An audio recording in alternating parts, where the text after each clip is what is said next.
I'm Ron. And we're This Van American Life. And this is Rambler. Hello. He's a little skeptical about this video business, but he's chilling right behind us. So we got a few questions on Instagram just about van life and our experience. So we're just going to dive right in. Thanks. All right, so let's get into it. First question was asked by Stella_Hansen, and she asked, what were your biggest fears of living in a van and how did they end up working out? What do you have off the top of your head? I think there's a few things naturally that kind of are a little bit scary when you first move into a van. And a lot of it is rooted in uncertainty, because you just don't know what it's going to be like. One of the main things for me is I had a fear of being in a van in a city because we used to live in a big city. And I was a little bit scared of cops knocking on a door, but even more than that, I was kind of scared of people breaking in because it's pretty common in larger cities to have break-ins, and not only in vans and cars but also houses. So I was a little bit scared about that. But after a while, the more I got used to living in the van and it turned in from a vehicle into a home, once I kind of made that transition from seeing it as just a van as my eventually into my own home, it was a lot easier to just relax and chill out and go to bed and not worry about it. Yeah. So what was one of your fears? I'm trying to think. The thing I think of first is, and this could be a personal issue, but I was very worried about if other people thought we were making a stupid decision. Yes. I found out with the help of some other van lifers, if you're worried, just tell them less, Yeah.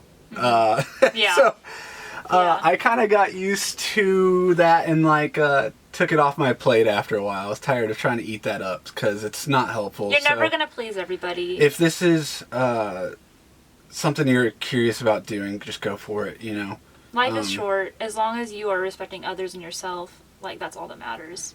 Yeah. And it turned out that a lot of those people who were worried ended up being the most supportive in the end. Yes, they came around. Folks are just looking out for your safety and they care about you, want to make sure you're doing something smart and safe. But the turnaround on that's pretty quick once you prove that you're in it and that this is something you're really serious about and want to do. People will start coming around and being like, hey, actually there are other ways to live alternatively. All right, so Traveling Tales and Trails, it's a great name, we love dogs. Oh, buddy. They asked, how long are we able to boondock for? So, for those of you who don't know, boondock just means how long can you stay isolated in your van without having to go to outside sources for water, food, etc.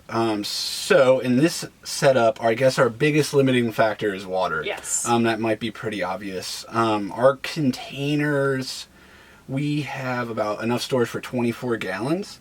Which will last us around 10 to 12 days. Yeah, almost 2 weeks if we can push it. Of course, this differs person to person. I would say that personally for our sink, we have a foot pump, and that allows us to save a lot on water. That is also one of the main things I recommend people getting for their van, because it's such a good way to conserve, and it's also really easy to wash dishes and stuff. It's almost as easy, if not more easy, than a normal running water sink. Hands-free, baby. Yeah, it's hands-free, which is really nice. So after water, I would say our next limiting factor is food storage. Mm-hmm. We have quite a bit of space in the garage, the area under the bed. I say as a base level, we grocery shop for 5 days at a time. Mm-hmm. Depending on the week. When we were living in a city, you flub up and maybe have to go back every other day. But I would say as a base, we carry about 5 days worth of food. Up here. Yeah. Our ARB fridge holds fresh food for about that much time. Now, in COVID-19 world, we've been buying food for 2 weeks. A couple weeks at a time, I would say. We've been really trying not to go out in public, go to the store. So in the back, we have a pretty large container that we just have canned goods and just some prepackaged, non-perishables that we can just keep back there and just get what we need to store up here. So yeah, I would say We can last about 2 weeks before we have to go back out into public. And usually, like, we're not the kind that usually go out for 2 weeks at a time without any grocery store or anything. But it's nice to know that we can, and we probably could go longer if we had. We can definitely go longer if we just got a few more water jugs to store water in. We only have 2, and then we have our stainless steel container that also holds water. But yeah, when there is a will, there is a way. Yeah, 2 weeks ish.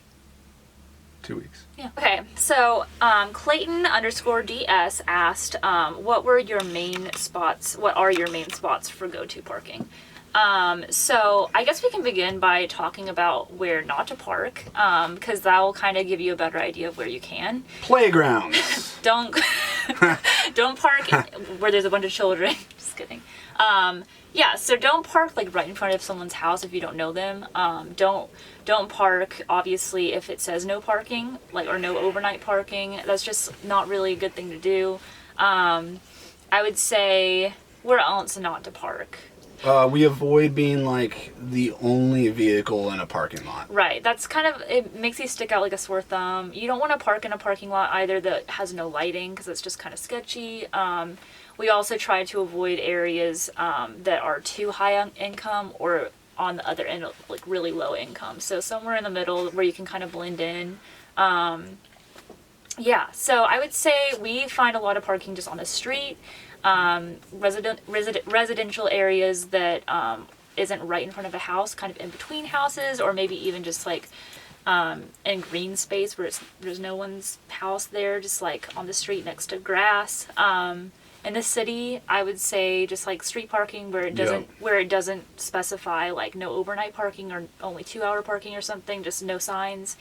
I would say 95% of the time we are parking on the street. Yeah, we're parked on the street right now.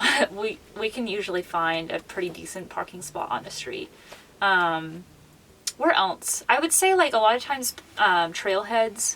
It's okay, not for a long time, maybe for one night. You can usually stop at a trailhead or...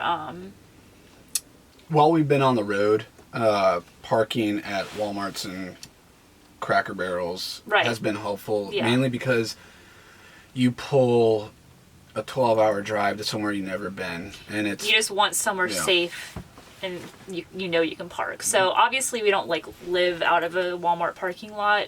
Would be nice. Be nice. We have everything we need. You wake up in the middle of the night and you need a inner tube to go down the lazy river. Ice cream. Whatever you need. Just to watch some towny drama. Yeah. It's right there, 24 hours. So. Yeah. So I mean, whatever floats your boat. But we usually just like one night at Walmart if we're passing through. That's totally safe, and usually most Walmarts are cool with that.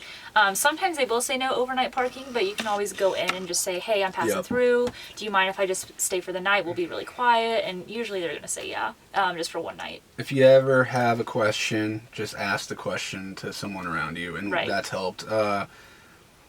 That's definitely been something we've done 2 to 3 times in a new town. Just say, kind of feels friendly, go in. Where do you want us? Yeah. The biggest thing is just like, don't go somewhere where you think you're going to be in the way, because that's not very stealth. And I think a big part of living in a van is just assessing the situation and seeing like, is this going to be a stealth or not? You know, are you going to stick out? So Clayton also asked, what are our best and worst experiences?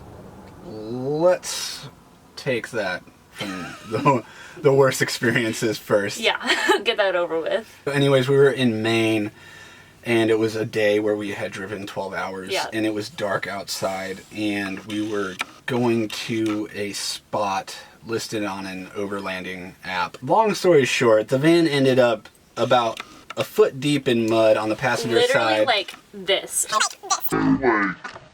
I'm not exaggerating. It was sideways. Yeah. I mean... It was bad. It cost us $390. $390 mistake. So don't make that mistake. Save your money. Don't go on mud if you can help it. Check your roadside assistance policy. Since we were 100 feet away from asphalt, It was called off-roading. We were on a plain gravel road. It was not off-roading, but they classified it as off-roading. You got to make your money somehow. So that was pretty bad. Best experiences. Really, anytime we've taken a road trip, that's been our best experience. Yeah. We love traveling. That's why we live in a van. I think the best times are when we have like a travel itinerary, and the fact is you don't need to stick to it at all because there's no hotel or Airbnb reservations. It's just... Right, you don't have anywhere to be. We've ended up sleeping in different states on certain nights when we thought we would be somewhere else just because it just felt like, let's go with our gut. It feels like the road's still there and we can keep going, so we have the means to do that. Okay. Oh, did you turn it on or off? Ooh, let's see. Next question was asked by Neverland234. What was your van build budget and what is your stove situation?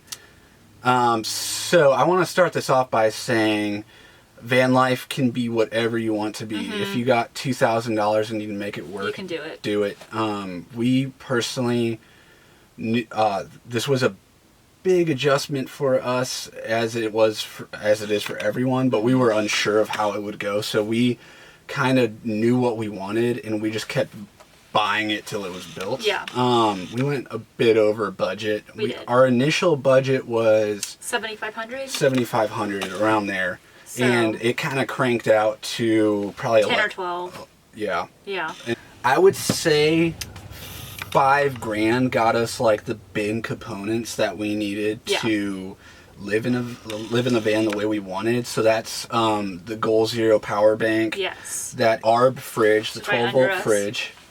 The Dometic stove, the solar panels, the sliding windows on the outside, the Max Air fan. That's about, that's the major components that really make our van a home. Space livable. And after that, one thing I recommend to reduce cost is just kind of reach out to different resources before you go and give your money to Home Depot or Lowe's. The stove situation is cool. Did we already talk about that? No, we haven't talked about the stove yet. You mentioned what stove we have. We have the Dometic, one of the Dometic stoves. Yeah, Dometic 3-burner, 21-inch oven. It's awesome. I mean, we really love it. It cooks. We can cook multiple things at once, which is really nice because with a usual camping stove, you can only do one thing at a time. But we can cook in the oven and on the stove at the same time, which is really nice. Yeah. If you're going to live in a van, make sure that you have a way to cook because otherwise you're probably going to spend a lot of money on takeout, and it's just you're going to end up saving a lot of money if you're able to make food for yourself in here. When we started out, before the van was completed, we lived in here with a butane stove that's yay big. $20. I still have it in the back because it's portable, you can take it out anywhere. We've made some elaborate stuff with that thing. You can definitely do a lot with a camping stove. I'm not saying you can't. I mean, you definitely can. It's just nice. It's fancy having an oven and stove combo in here. For sure. But yeah, you can do a lot with just a little. Seriously. All right. Last but not least, Iguana C Nirvana asked basics of building out a van and owning a van and essentials that are often overlooked. That's a great question. We could probably do a whole video on this. Maybe we will.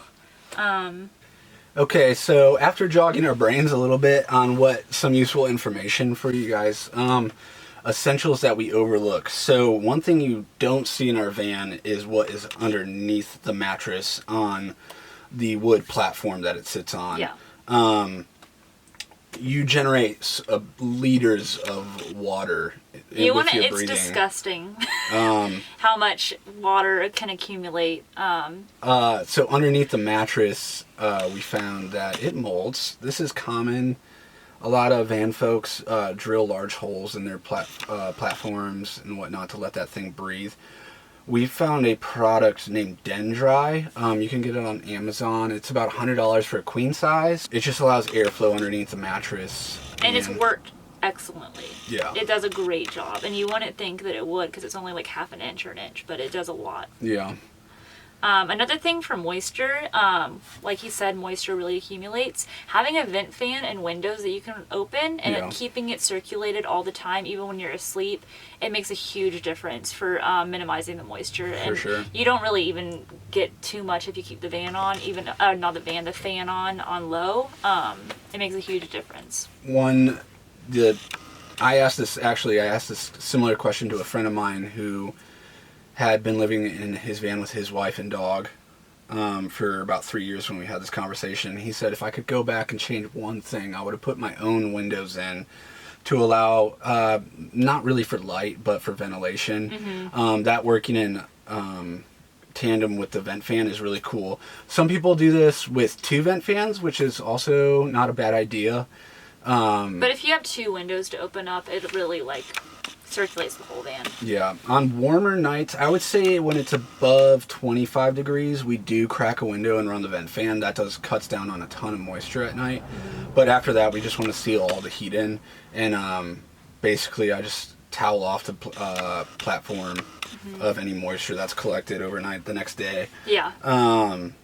Another thing that took months and months a lot of things, it's like you don't realize until you've lived in it for a while. The simplest things here. Let me pull it out. So this is a $10 solution. We hand wash our dishes like most people, and we're using just a normal dish towel. Normal dish towels to sit on the counter so the dishes could sit on. Those get so... After a few days, because we don't have a washer and dryer in here, we do laundry about once a week, and by the end of the week, they would smell so bad from just the water. This thing, you wring it out, it doesn't smell, it stays fresh like 5 times longer. Bam, can you focus on that, Mr. Cameraman? Let's see how it goes. It's called the Absorber. You can get it at Walmart for like $13. And you can wring all the water out, which is nice, but this will stay fresh for about a month and a half. Machine washable, and it's funny, but like little things like this are things that really improve living in such a small space, because if something smells funky, you're gonna know anywhere in the van that it smells funky. Yep, you're living in that. So yeah, so any way you can freshen it up. But yeah, honestly, having a vent fan cuts down on 99% of that. It's just the other things, just like little things, like getting something like that makes a difference. Yep. Thanks for watching, guys. I hope you have a great rest of your day. Yeah. Yeah. Can you do it? Me? Yeah. All right, guys. Thanks so much for your questions. Feel free to subscribe. There's a link below to our Instagram. This Van American Life. This Van American Life. We're probably going to do a van tour soon. If you're interested in that, please comment below so people actually want to watch this instead of just putting out content for no reason. But yep. Yeah. Cool. Thank you so much. I am broken. Can we do it one more time? It's so hard. I think the second one was the best, but let's do it one more time. Thank you so much. Thank you so much.